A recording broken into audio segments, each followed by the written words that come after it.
नमस्कार दोस्तों, आइए शुरू करते हैं बैसाख मास का 30वां और आखिरी अध्याय।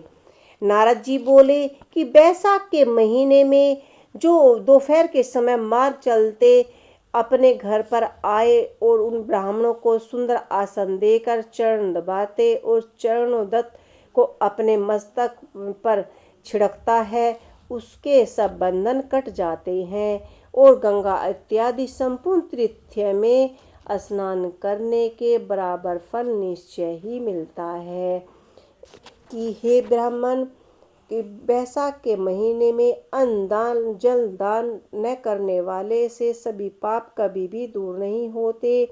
प्रातः काल सूर्य उदय होने पर सागर से मिलने वाले समस्त गंगाएं जैसे गंगा, जानवी, वृद्ध गंगा, कालिंदी, सरस्वती, गोदावरी, नर्मदा और वेणी में स्नान करने से विष्णु भगवान के मन लगाने से 7 जन्म के संचित पाप शीघ्र ही कट जाते हैं, यानी नष्ट हो जाते हैं।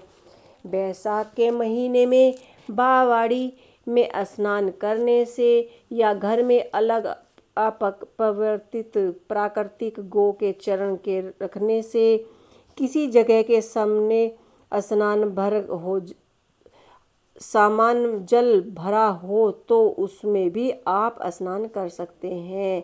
जैसे बड़े बड़े कुएं होते हैं, पात्र होते हैं, तो आप बैसाख के महीने में उनमें बैठकर भी स्नान कर सकते हैं। बड़े बड़े पाप दूर हो जाते हैं। जो कोई धन संपत्ति हो अथवा दरिद्रता या पराधीन हो, उसे जो वस्तु मिल जाए वह ब्राह्मण को दान देना उचित है। कंदमूल, फल, शाक, नमक, गुड़, बेर, पत्र, जल और छाछ जो वस्तु दान हो की जाए उसे अप्रतित हो जाती है, उससे आत्मा तृप्त हो जाती है। दान ना करने से दरिद्रता आती है और दरिद्रता होने से पाप किए जाते हैं। पाप करने से नरक मिलता है। इसलिए आप सभी को बैसाख मास में अच्छे फल की कामना के लिए बैसाख स्नान अवश्य करना चाहिए।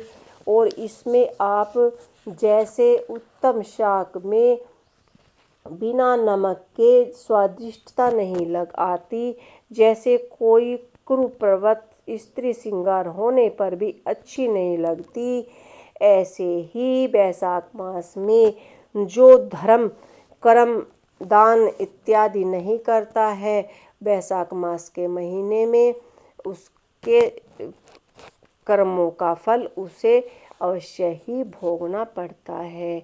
तो इसीलिए नारद जी बोले कि हे ब्राह्मण, श्री हरि विष्णु बैसाख महीने में तीर्थ यात्रा में जप, ज्ञान, दान और होम आदि का फल भी अधिक होता है, इसलिए आपको यह सभी करने चाहिए।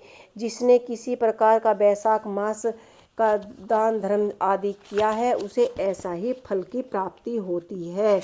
तो इसलिए ये हमारा नारद जी कहते कि ये हमारा आखिरी अध्याय है।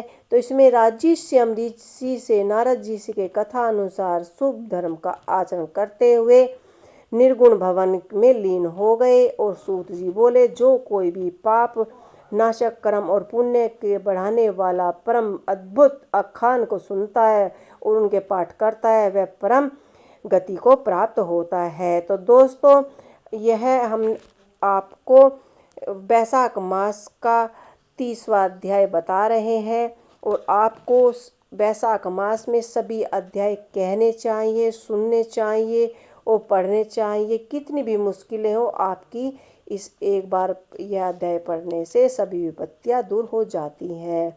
जिसके घर में हाथ के लिखी पुस्तक हो वह उनसे पढ़ सकता है, उसके हाथ की मुक्ति होती है। सुनने से उनके सभी कार्य पूरे होते हैं।